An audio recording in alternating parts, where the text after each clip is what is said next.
but you got them froze. Oh, baby, I'm the one you need. You're the only female that got me down to my knees. You just all these Timmy little niggas basic. What's up, YouTube? It's your girl, Nurse Nick, and I'm back with another video. For those who are new to my channel, my name is Onika. This is me documenting my journey in nursing school, motherhood, and entrepreneurship. If you haven't already, please go like, share, and subscribe. You can go watch my other previous videos. Before I get into my video today, I just want to take time to, show off a little something. To all my San Francisco 49er fans, please give me a thumbs up. I am born and raised from San Francisco, so I take all the pride of my city. Representing, gotta represent. So thumbs up if you are from the Bay Area or you're from San Francisco or Oakland. All right, so getting into the video now, I want to discuss how to become a CNA, the importance of a CNA, and the day-to-day life of a CNA. Number one, how to become a CNA. I personally took my program through my high school. For other people, like I have friends who have done it as well. You just pretty much need to go find like an accredited school that offers a CNA program. Right now in California, I know that there's plenty of schools that are offering programs that like you could be done in like 4 weeks, 5 weeks, 7 weeks, 8 weeks. Like it's fairly fast. It doesn't take much time to become a CNA. You can search for programs that like are near you and start by just calling them and letting them know that you are interested in becoming a CNA, and basically what steps to follow, like, what steps that you need to take to like join their program. I want to say CNA programs are fairly cheap too.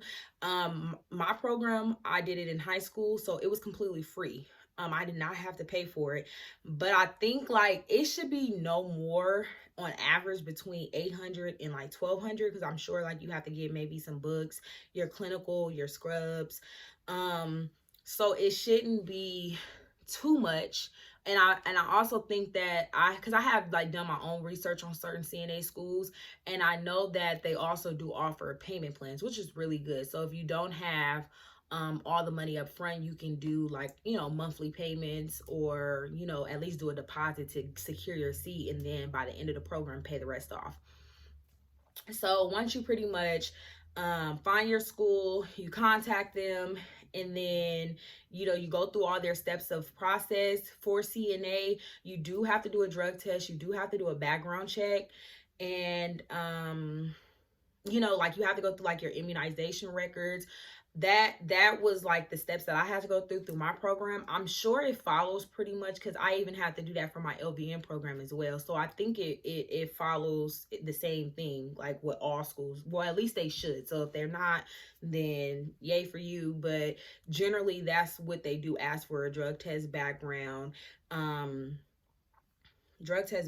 in like your previous like immunization, your health records. Know that for some people who have had something on their record, you can challenge the board, and like bring previous records, like if you got an expungement or whatever, and you have like a clean slate. So don't let that discourage you, but just know that once you make that decision to do anything in the medical field, just kind of try to keep a clean slate, like, drug free and anything, away from crime, abuse, domestic violence, all that. It's a no-no.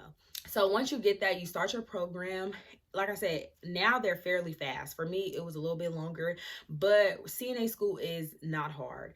It wasn't hard for me. It may be hard for some people, but the number one thing is just remember like the very like important thing about patient rights, patient privacy, safety.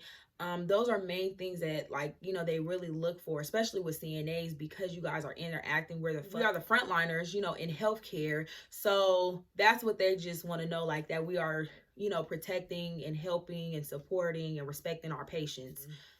Like once you're not like even for LVN, you go through school, they give you these books, you read through all the stuff, you're not going to memorize everything. I did not become the CNA I am today until I got the experience, until I got on the floor, until I worked different jobs, until I realized, you know, and gained that experience and been put in different situations to be able to now like critically think and remember and know, you know? So don't beat yourself up if you're not like getting it immediately or it's not like clicking. It's just, nursing is just like a lot of memorization. Like it's just a lot of information, but you have to like prioritize and remember the most important things. And not to say like all the other stuff is not important, but just prioritize just the stuff that, you know, like your instructor would tell you, like, this is what the state is really looking for. Those are the things to like just always keep in mind and always like you know, to put your focus towards. So once you get through your program, you do have to sit for a state board exam. That was the scariest part for me because my entire program, my instructor like pumped up the whole thing about the state board exam, and it's so scary, you know, because you don't know what you're going to walk into. For me, they broke us up into 2 groups, and it was a group A and a group B. So group B went to go like take the written. So the written exam, I want to say, oh my God, it was so long ago, but I want to say the written exam was, I want to say if it's between 80 to 100 questions. It shouldn't be no more than 100 for sure. If there is any recent CNAs who have like recently taken their state board exam, if you can like comment below and like tell me how like it is now, because like when I was doing it back then, it could have been different because it was a couple years ago, and I'm sure they revised the state board exams, you know, like quite often. But it was like, it was not no more than 100, but it was like simple questions, like a lot of like medical terminology, you know, just about documentation and like reporting to the nurse, you know, when you find anything that you see that is like abnormal. It was just like, it was a piece of cake. And I think I want to say they give you like a grace of like maybe 10 to 20. I think at the max you can get wrong, but the written part is not hard at all. Like everybody that was in my program passed the written part, no problem.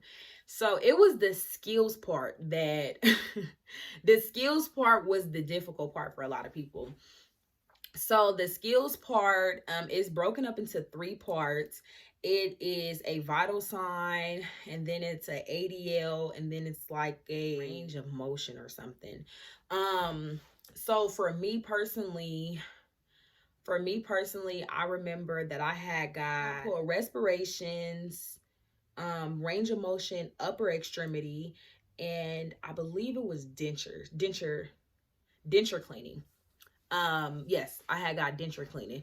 So I started off with respiration, and I basically let my nerves get the best of me.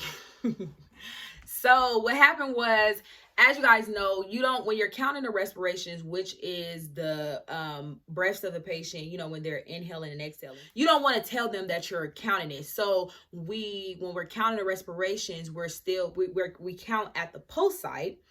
And but instead, when we're watching the clock, you know, you're watching the clock, but instead of counting the actual pulse, you're counting the breathing. I got so nervous, and I'm holding the pulse, and I'm counting the pulse per minute. Hello, it's respirations.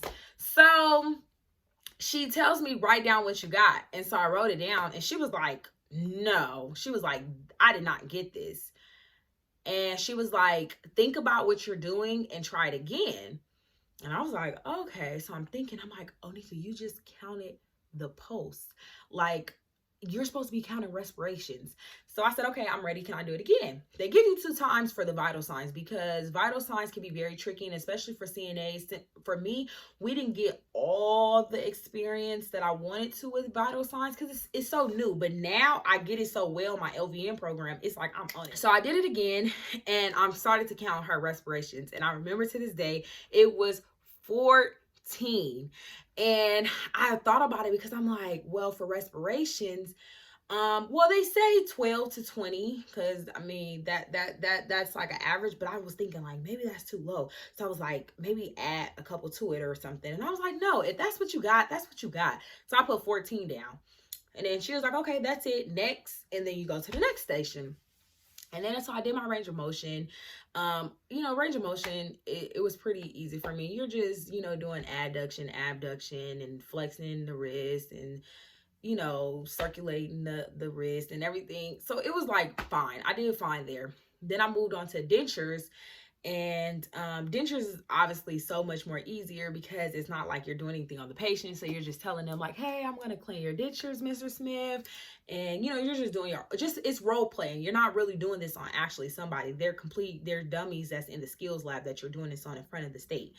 So I just did the dentures and stuff. So at the end of the test, they give you a measure of correction.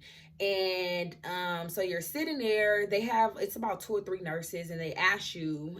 And so like in my group, it was like 6 of us. I don't know how they called me first, and that's so embarrassing because I'm thinking like, oh my gosh, like if I don't get my license right now in front of everybody, like that is embarrassing. Like I'm finna cry. I'm finna cry my way all up out of this school and all the way home. I'ma cry. But I was like, you did what you had to do, so don't worry about it either, So I was kind of like, my nerves was like, oh my God, I was so jittery. And so I was so jittery. I was nervous. I was scared. I was just like, I don't know what's about to happen. So they tell you to sit down and they ask you, do you have any measures of correction? Is there anything that you feel like you could have improved on or that you forgot?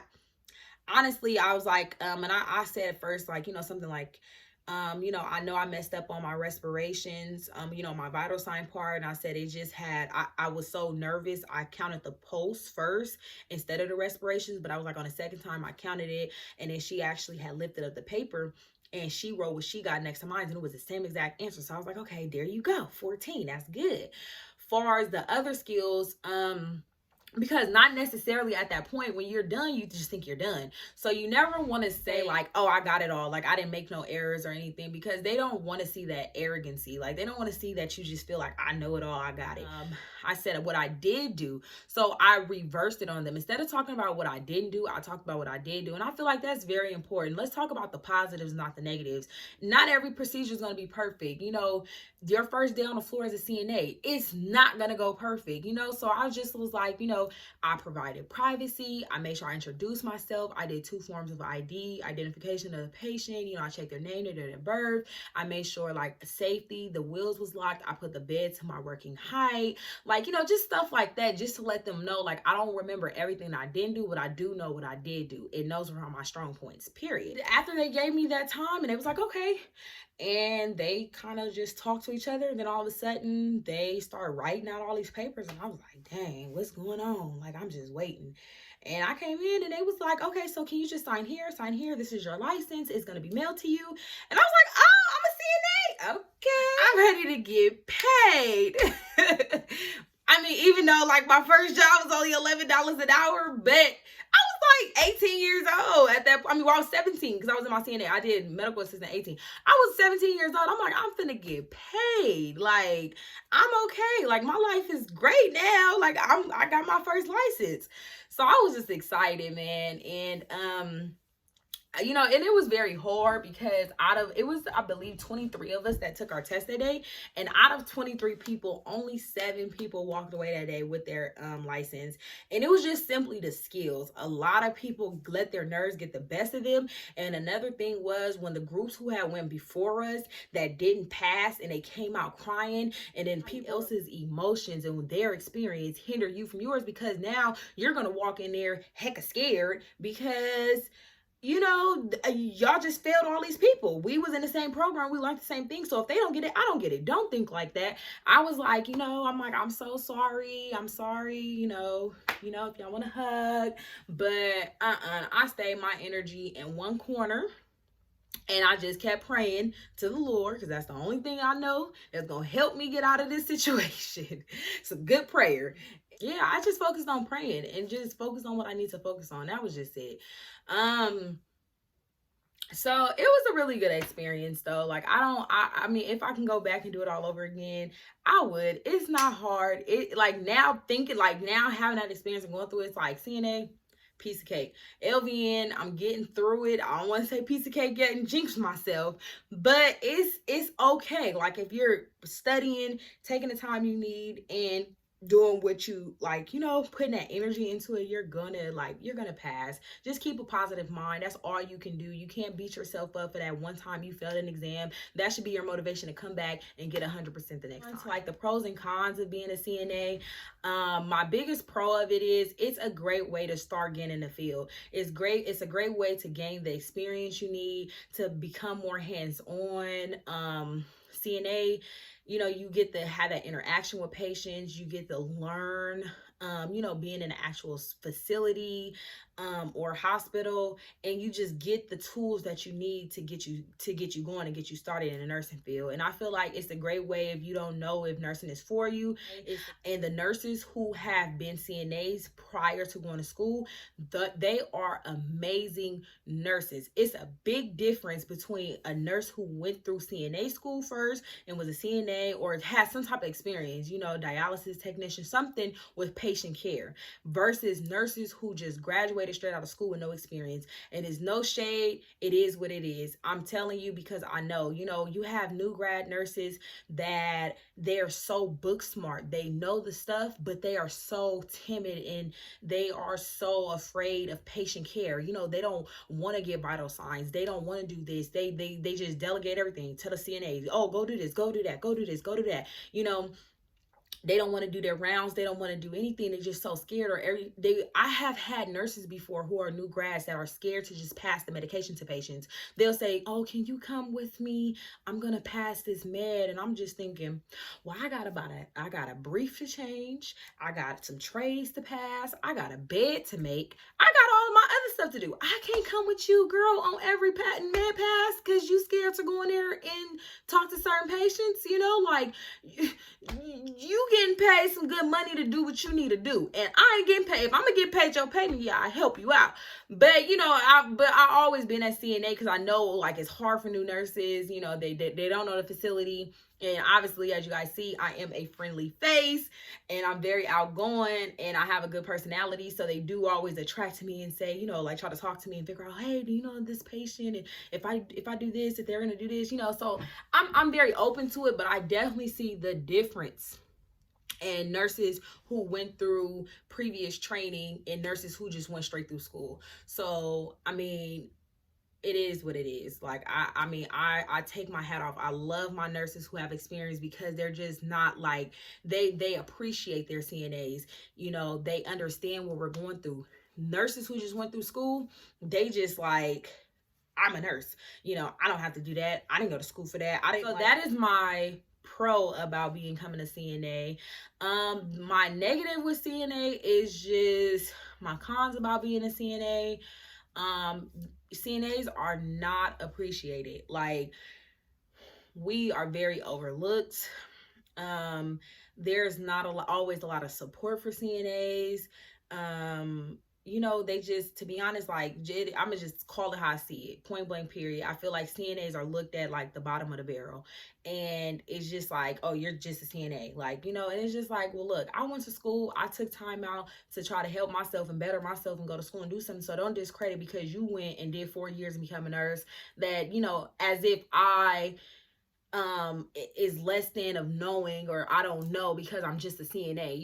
It's like, honestly, CNA is more than just changing briefs and getting vital signs. So honestly, like, CNAs is the backbone of like all facilities. Like, we are frontline workers. We are the ones who do all the things in the facility that nobody else want to do. And that's just it. Yep. If there are any nurses who is watching this video, always remember to appreciate your CNAs and always give that common courtesy of just saying thank you, please. It's not always what you say, but it's how you say it. And I feel like that will build a better relationship between nurses and CNAs, so there's no wedge. I feel like going to school and getting an education only classify you for a certain job, but overall, being a people's person, being respectful of others, no matter what, because we are all still human beings. So never forget that you treat everyone with respect and be kind. And we have to work together as a team for our patients. We are their superheroes. We are the ones who heal them and bring them back to a healthy state to be able to send them home with their families and their loved ones. So never underestimate nobody. And please don't underestimate CNAs. Well, I hope you guys enjoyed me sharing my experience of a CNA, how my process went, and if there's any CNAs that are in the house, thumbs up, like the video, or anyone who is aspiring to be a CNA, thumbs up to you too. If there's anyone that wants to know any additional information about CNA or you know, how to get started or any like extra information, feel free to comment underneath the video. I will gladly assist you with that. And I wish you guys all the best in your journeys. And thank you to all healthcare workers, especially during this pandemic, because I know it has not been easy, but I'm sure your patients and families, they are very appreciative of you all. And I'll see you guys on the next video. Yeah, yeah.